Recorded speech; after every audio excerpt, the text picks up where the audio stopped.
untuk melanjutkan pembangunan. Nah, bersatu adalah beringin, surya alam, dan baitullah.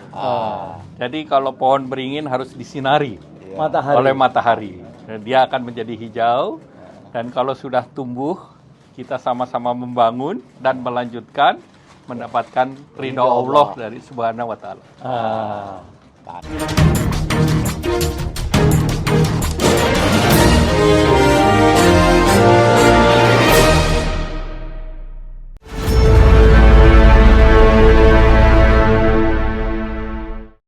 Halo, apa kabar? Sorry, pasti banyak yang nungguin Bung Rocky nih sampai sore, belum ada konten. Ternyata Bung Rocky kita tunggu-tunggu baru turun nih dari Gunung Gede ya, Bung Rocky ya. Ya nih, barusan nih masih ngos-ngosan dan agak macet dikit tuh. Tapi kita harus layani sesuatu yang bisa mencerdaskan kehidupan bangsa. Iya. Karena pas banyak sekali yang kehilangan, pasti yang kemana nih kan gitu. Dan banyak yang biasanya mendoakan gitu. Mudah-mudahan nggak ada apa-apa ya sama Bung Rocky Gerung. Insya Allah lah nggak ada apa-apa. Ya. Tadi banyak ketemu pendaki dan terlambat turun karena dicegat di foto-foto terus. Dari Surya Kencana sampai ke Gunung Putri banyak. Ya. Yang lagi kan libur panjang jadi pendakian bagus. Dan itu saya kira unik juga karena Gunung Putri itu jadi semacam tempat orang belajar tentang lingkungan tapi sekaligus tentang persahabatan itu. Ya. Karena naik gunung itu artinya harus ada persahabatan, kalau nggak nanti saling egois, nggak mau bagi makanan. Iya. Oke. Nah, ini banyak sekali saya kira berita-berita yang tetap menarik yang perlu kita update soal penyambutan Presiden Jokowi di Amerika Serikat itu ternyata jadi panjang juga ceritanya gitu ya. Kemudian Kementerian Luar Negeri menyayangkan banyak orang yang nggak ngerti persoalan tapi menjadikan itu persoalan. Kata dia biasa itu kalau dalam soal ini kan bukan kunjungan bilateral, ini dalam rangka kunjungan multilateral gitu. Jadi ya wajar kalau Pak Jokowi tidak disambut oleh high official rank gitu ya, high rank official gitu ya, yang cukup tinggi levelnya gitu. Tapi terus kemudian pigai segala macam itu kencang dia terus mempersoalkan bahwa ini berkaitan dengan bagaimana sebenarnya katanya dalam kunjungan ke suatu negara itu bagaimana negara itu mempersepsikan kita kan, kira-kira begitu ya Bung Rocky ya. Jadi kalau lu kan nggak dianggap ya nggak dianggap ya biasa-biasa aja, nggak ada yang nyambut. Nah tapi mereka sekarang nunggu coba nanti ya G20 berani nggak Biden dibiarin aja nggak ada yang nyambut di bandara kan gitu. Kan itu multilateral juga, yeah. Bukan bilateral juga kan itu. Saya kira itu poin kita tuh di zaman Presiden Soeharto itu Indonesia profil politik luar negerinya kuat sekali itu, apalagi zaman Bung Karno. Demikian juga zaman SBY itu yang dalam setiap kesempatan kehadiran SBY itu ditunggu karena Indonesia punya call yang tinggi, terutama dalam soal OKI, organisasi negara-negara Islam waktu itu, soal OPEC segala macam. Jadi dalam fora internasional hanya pada periode Pak Jokowi kita gagal untuk mempertahankan kredibilitas kita tuh. Ya tentu saja Menlu akan pakai segala macam alasan, tapi itu artinya Amerika nggak anggap bahwa Indonesia itu adalah faktor di dalam Indo-Pasifikan. Dianggap ya udahlah nanti juga dia ngikut. Kan itu yang mesti diterangkan. Jadi nggak usah defensif, dan apalagi nanti Pak Jokowi mau bertemu dengan Elon Musk kan begitu kata Pak Luhut, dan kelihatannya juga Elon Musk nggak ingin ketemu. Mungkin Elon Musk bilang lu kalau mau ketemu gue datang ke kantor gue lah. Kira-kira begitu tuh. Dan itu yang membuat kita miris. Ngapain sih Pak Jokowi berupaya untuk menemui Elon Musk? Apakah Elon Musk ini sesuatu yang betul-betul dewa di dalam investasi ruang angkasa atau high teknologi? Elon Musk juga banyak problem dengan perusahaannya pasti yang belum bisa dikenali potensinya itu. Kalau misalnya cuma soal nikel segala macam, banyak betul investor di luar Elon Musk yang justru industri baterai litiumnya udah jalan tuh, baterai listrik ke Korea Selatan justru lebih prospektif sebetulnya buat Indonesia. Jadi ini yang memalukan sebetulnya, apalagi kalau nanti ternyata Pak Jokowi lah yang berkunjung ke Elon Musk. Itu betul-betul tamparan terhadap diplomasi kita. Tapi tetap ini yang bertanggung jawab adalah panitia, yang dalam hal ini adalah Menteri Luar Negeri kan. Jadi jangan Menteri Luar Negeri ini cuma bila bukan di mana-mana ini Presiden Republik Indonesia yang mayoritas Muslim itu udah satu faktor. Kedua, kedudukan strategis di Indo-Pasifik itu faktor baru lagi. Nggak mungkin Biden itu tidak akan menyambut kalau dia tidak menganggap lagi Indonesia itu. Jadi saya kira itu poinnya. Jadi sekali lagi ini Departemen Luar Negeri jadi dungu juga dalam membackup atau iya, karena dia mau menjelaskan sesuatu seolah-olah kalau bilateral, ya memang bilateral, tetapi problem kita kan bukan soal itu, soal kapasitas seorang Presiden Republik Indonesia di mata Amerika Serikat itu. Dan itu yang kita tahu dari awal bahwa Amerika Serikat selalu melihat Indonesia sebagai rekan strategisnya.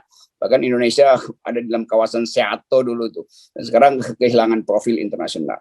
Jadi begitu kira-kira. Ya. Jadi kalau tunggu ya, Bung. Kita tunggu nanti Pak waktunya G20. Kan itu juga multilateral bukan bilateral. Bagaimana cara? Iya, itu masalahnya. Dan sangat mungkin Biden nggak mau datang. Oke. Itulah. Satu hal saya kira sejak kemarin pasti Anda juga sudah lihat ya, ada video pertemuan tiga orang ketua umum partai, Erlangga Hartarto, kemudian Soeharto Manoarfa, dan kemudian ada Zulkifli Hasan. Dan mereka akan memberikan bentuk koalisi. Dan ini pertemuan ini menarik karena di tengah kabar digoyangnya Erlangga Hartarto. Gitu. Ya, itu saya kira Erlangga akhirnya bikin pertahanan strategis. Paling nggak itu dulu. Belum perlawanan strategis atau penyerangan strategis. Ya, dia udah bertahan karena itu P3 dan PAN itu menganggap bahwa memang mesti ada kubu alternatif gitu. Dan itu hal yang biasa karena kekuasaan presiden udah lame duck. Ini istilah lame duck selalu cebong marah kalau kita bilang presiden sudah lame duck, sudah jadi bebek lumpuh. Lalu mereka anggap istilah bebek lumpuh itu soalnya betul-betul bebek. Bukan, itu bebek lumpuh itu istilah diplomasi politik untuk menerangkan incapacity dari presiden. Jadi biasa aja dalam terminologi. Dan itu saya kira keadaan lame duck itu yang diperhatikan oleh Erlangga. Dan karena itu Golkar saya kira akan tiba pada kesepakatan bahwa lebih baik bertahan untuk mempersiapkan perlawanan daripada dibelejeti oleh mereka yang berupaya untuk menyingkirkan Erlangga. Kita tahu Erlangga banyak problem juga, tetapi cara-cara istana ini kan cara-cara buruk. Dulu P3 digitu juga oleh Jokowi itu, dibelahkan. PAN juga begitu. Jadi macam-macam hal sebetulnya dilakukan oleh istana. Dan tesis kita masih sama, Presiden Jokowi tentu menginginkan Golkar yang dilumpuhkan supaya bisa dikendalikan atau bahkan dimanfaatkan sebagai buffer atau bumper Presiden di dalam menghadapi politik pasca dia lengser nanti. Jadi suasana politik memang betul-betul panas dan sangat mungkin Erlangga atau bukan sangat mungkin, saya justru mendorong supaya Pak Erlangga mengundurkan diri aja kan, karena jelas-jelas dia sudah punya blok baru dengan P3 dan PAN, supaya beberapa menteri strategis juga ikut mengundurkan diri itu, sehingga problem ketegangan politik itu selesai kan. Jadi kalau Sri Mulyani misalnya mundur, Erlangga mundur, dua menteri ekonomi mundur, itu artinya kebijakan-kebijakan ekonomi ya harusnya ditata ulang tuh. Dan biarkan Pak Jokowi memilih Menteri Keuangan baru atau Menteri Perekonomian baru kan. Karena selama ini kita tahu ada ketegangan antara rasionalitas. Kan yang berpikir rasional di dalam kebijakan itu cuma Sri Mulyani dan Erlangga yang berupaya untuk memberi nasihat teknokratis murni itu. Nah itu yang gagal dipertahankan dalam kabinet. Kenapa? Karena menteri-menteri lain kan berupaya untuk memusuhi Erlangga, memusuhi Sri Mulyani segala macam. Dan dua orang ini yang sebetulnya harusnya jadi simbol kemasukakalan ekonomi itu, lepas dari soal-soal politik di Golkar. Tapi saya tetap lihat Erlangga ada di dalam metodologi untuk memberi solusi teknokratik, memberi solusi rasional pada problem ekonomi. Ibu Sri Mulyani juga begitu, paham bagaimana anggaran itu harus didistribusikan secara rasional. Yang terjadi, Sri Mulyani dipaksa untuk mengalusikan anggaran untuk hal yang irasional. Jadi saya kira itu pengelompokan baru. Dan saya senang, saya kira kita senang ada pengelompokan baru di kabinet. Itu pengelompokan semi oposisi. Semi dulu. Iya. Ya, ini kan artinya sebenarnya mengkonfirmasi konstanta yang kita selama ini kita sampaikan bahwa ini tinggal soal bubarnya kabinet, ini soal menunggu waktu saja kan gitu ya. Iya, ini betul-betul. Iya betul. Ini itu yang kita sebut lame duck, tinggal nunggu waktu karena presiden nggak punya kapasitas lagi di dalam negeri berantakan. Beliau ada di Amerika tidak disambut, lalu terlihat kesedihan di dalam wajah presiden sebetulnya itu. Dan di dalam negeri yang dia tinggalkan terjadi perkomplotan baru, kalau nggak mau disebut perkelompokan baru, perkomplotan baru. Itu yang sebetulnya menunjukkan bahwa memang istana itu udah nggak ada harapan lah. Jadi segala macam upaya terutama Basri ini untuk mempertahankan legitimasi presiden akhirnya dibatalkan oleh fakta internasional di mana presiden tidak dianggap oleh Amerika Serikat, juga fakta di dalam negeri di mana beberapa menteri akhirnya berkomplot untuk membuat blok baru. Nggak ada soal kita pakai kata berkomplot karena itu kata yang biasa dalam politik. Iya. Tapi saya bisa jadi ini ya upaya mendongkel mendongkel Erlangga ini bisa jadi blunder baru setelah mereka berusaha memperpanjang masa jabatan, Bung Rocky. Karena yang terjadi bukan target mereka tercapai, justru yang terjadi adalah perlawanan dari dalam. Ya itu kan intinya sinyal perpanjangan itu bukan keinginan partai-partai politik semacam PAN atau PKB, kan partai-partai ini membaca sinyal dari presiden dan seluruh info yang ada di media massa kan mesti kita lihat sebagai info lip service aja tuh, seolah presiden mengatakan saya tidak menginginkan. Iya, tidak mungkin presiden tidak menginginkan lalu tokoh-tokoh semacam Erlangga, Muhaimin itu lantang berbicara. Kan belakangan baru akhirnya diketahui bahwa ya Pak Luhut yang sebetulnya memberi insinuasi supaya itu dibicarakan tuh. Jadi itu soalnya, dan Pak Jokowi nggak bisa bilang bahwa saya memang nggak menginginkan. Ya itu nggak mungkin datang dari seseorang yang dalam keadaan terdesak. Dan itu sebetulnya inti dari politik kita sekarang tinggal dua itu. Atau Presiden Jokowi secara segera menyatakan bahwa dia mendukung seseorang yang akan melanjutkan kepemimpinannya, maka problem selesai.